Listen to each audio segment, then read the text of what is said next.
오늘 하나님께서 우리에게 주신 말씀은 갈라디아서 3장 15절에서 18절입니다.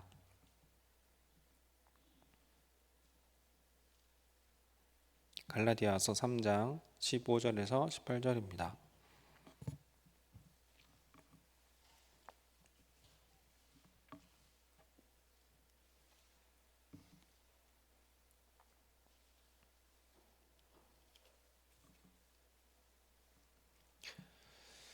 우리 4절 말씀 함께 한 목소리로 합독하겠습니다. 형제들아, 내가 사람의 예대로 말하노니 사람의 언약이라도 정한 후에는 아무도 패하거나 더하거나 하지 못하느니라.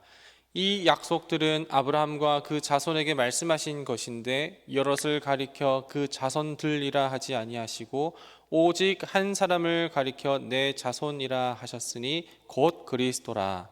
내가 이것을 말하노니 하나님께서 미리 정하신 언약을 430년 후에 생긴 율법이 폐기하지 못하고 그 약속을 헛되게 하지 못하리라. 만일 그 유업이 율법에서 난 것이면 약속에서 난 것이 아니니라. 그러나 하나님의 약속으로 말미암아 아브라함에게 주신 것이라. 아멘. 먼저 광고 말씀 드리도록 하겠습니다. 오늘 새벽 기도 마치고 6시 전까지 식당에 올라오셔서 저를 만나시면 저희 아버지께서 농사 지으신 고구마와 그리고 고춧가루를 드리겠습니다 라고 제가 말한다면, 진짜 드리는 게 아니라 그렇게 제가 이렇게 말한다면, 그러면 여러분은 6층에 와서 저한테 만나셔서 그래서 저를 만나기만 하면 그냥 고구마와 그 고춧가루를 받으시는 거예요. 그죠? 그리고 6층에 안 온 분들은 못 받겠지만 6층에 오신 분들은 다 받습니다. 그리고 이거는 여러분들이 뭘 해서가 아니라, 그리고 여러분들이 뭐 어떻게 더 해야 하는 것도 아니라 그냥 선물입니다. 그렇죠? 근데 만약에 제가 이렇게 얘기하면 어떨까요? 오늘 새벽 기도에 오신 분들, 오늘 예배 다 마치고 6시 전까지 식당에 올라오셔서 저를 만나 주시면 제가 고춧가루, 저희 아버지께서 농사 지으신 고춧가루와 그 고구마를 한 상장씩 드리도록 하겠습니다. 그리고 7시에 경상북도 영주로 출발하는 지입차에 차셔서 저희 아버지 농사를 다 도와주셔야 됩니다 라고 말한다면, 이거는 선물은 아닌 거예요. 그렇죠? 네, 왜냐하면 조건이 달려있기 때문에 그런 것입니다. 전자는 이제 전적인 저의 약속에 의한 선물입니다. 제가 주기로 작정을 했고, 그러면은 그냥 오시기만 하면 다 받는 것입니다. 그냥 선물입니다. 하지만 후자는 선물로 받는 느낌은 아닙니다. 왜냐하면 7시에 차를 타고 영주에 가서 저희 아버지 농사를 거들어야 되기 때문에. 그렇죠. 그건 선물이라고 누구라도 얘기할 수가 없습니다. 하나님께서는 창세기 15장에 아브라함과 언약을 맺으시면서 아브라함의 씨를 통한 그 상속자를 통해 복을 주시겠다고 말씀을 하셨습니다. 정확하게 말하면 아브라함의 자손들이 아니라 아브라함의 자손이고요. 그리고 아브라함의 상속자들이 아니라 아브라함의 상속자입니다. 그러니까 명확하게 우리나라 말로 봐도, 그리고 원어로 봐도 단수로 쓰였습니다. 복수로 쓰인 게 아니에요. 오늘 바울은 본문 16절 하반절을 통해서 그 자손, 그 상속자가 바로 예수 그리스도라고 이야기하고 있습니다. 그러니까 아브라함의 계보로 나타난 그 모든 사람들이 아니라 그 끝자락에 나타난 예수 그리스도, 마태복음 1장에서 나타난 그 아브라함의 계보에 나타난 예수 그리스도, 우리 주님으로 하나님께서는 약속하셨다라는 거예요. 이렇게 생긴 약속이 이제 먼저 창세기 15장에서 하나님께서 약속을 먼저 하셨어요. 약속을 하신 후에 그 다음에 그 약속 이후에 출애굽기로 넘어가게 되면 여기에서는 하나님께서 모세를 통해 율법을 주셨어요. 자, 그렇다면 그럼 이 율법이 그 후에 갑자기 나타나게 됐는데, 이 율법까지 지켜야 이 약속으로 주시는 구원을 얻게 되는 것일까요?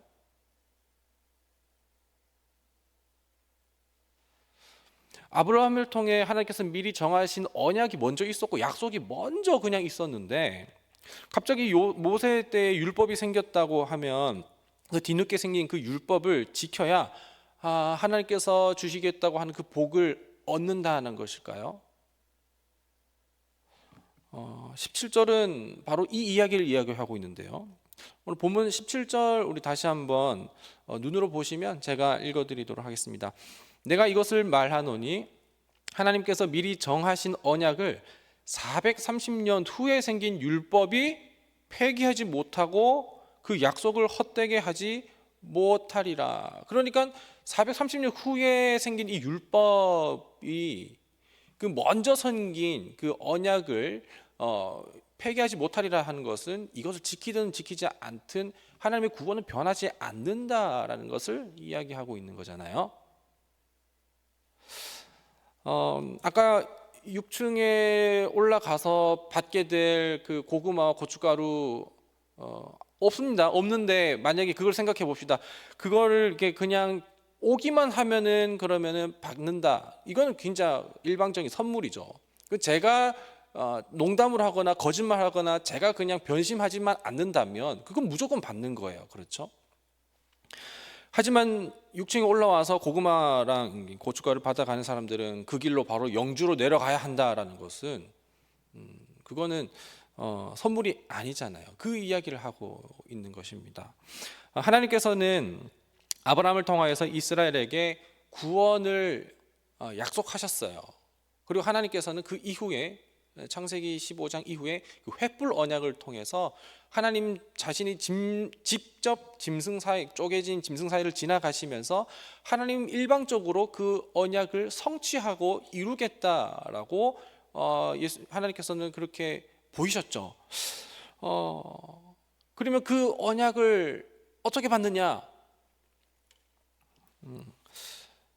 아브라함을 통해 주신 바로 그 자손, 우리는 그 자손 예수 그리스도를 믿음으로 받습니다. 믿음으로. 갈라디아서는 3장에서 계속 그 이야기를 하고 있어요. 하지만 갈라디아의 많은 사람들은 그 처음 주신 그 언약 이후에 뒤늦게 나타난 모세 율법을 지켜야, 그래야 구원을 받고 구원을 확보한다고 생각을 했었어서, 그래서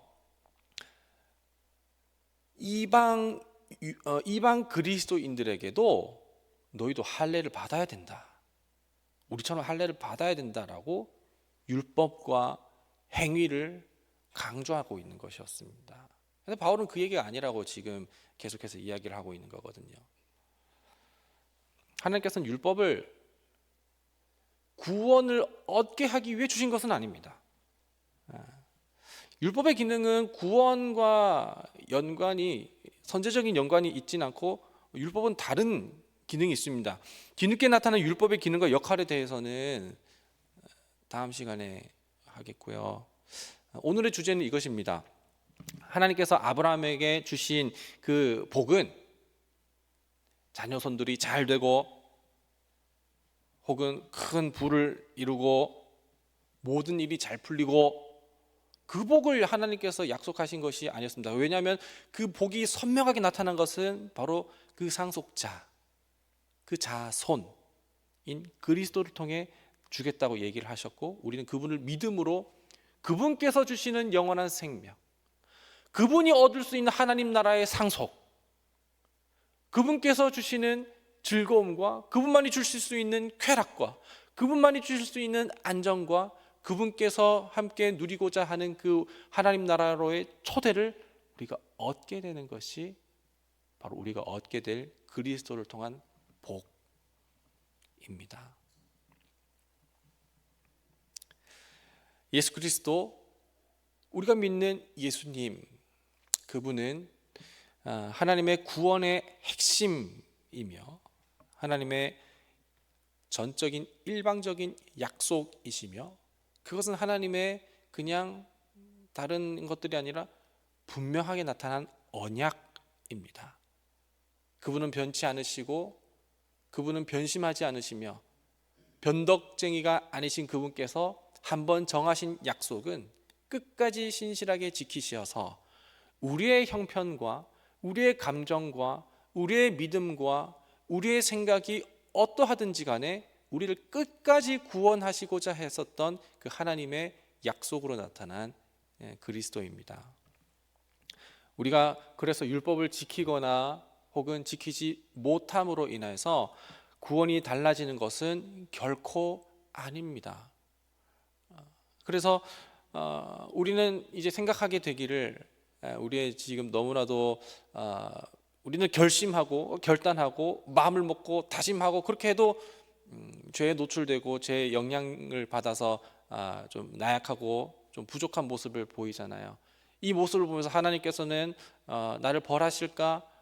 이 생각을 이제 우리는 하지 않을 수 있어서 참 감사합니다. 오히려 이런 부족한 나를, 이런 연약한 나를, 이런 아무것도 아닌 이 벌레 같은 나를 그럼에도 불구하고 다 아시고 이 나를 위해 그리스도를 이 땅 가운데 보내셔서 나를 죽기까지 사랑하심을 생각한다면, 그렇게까지 끝까지 그 언약을 성취하시고자 하나님께서 열심히 나를 위해 구원 계획을 실행하고 펼쳐가신 것을 생각한다면 우리는 오늘 감사하지 않을 수 없고 예배하지 않을 수 없고 기도하지 않을 수 없고 헌신하지 않을 수 없고 주께 예물 드리지 않을 수 없고 선교적 삶을 살지 않을 수가 없습니다.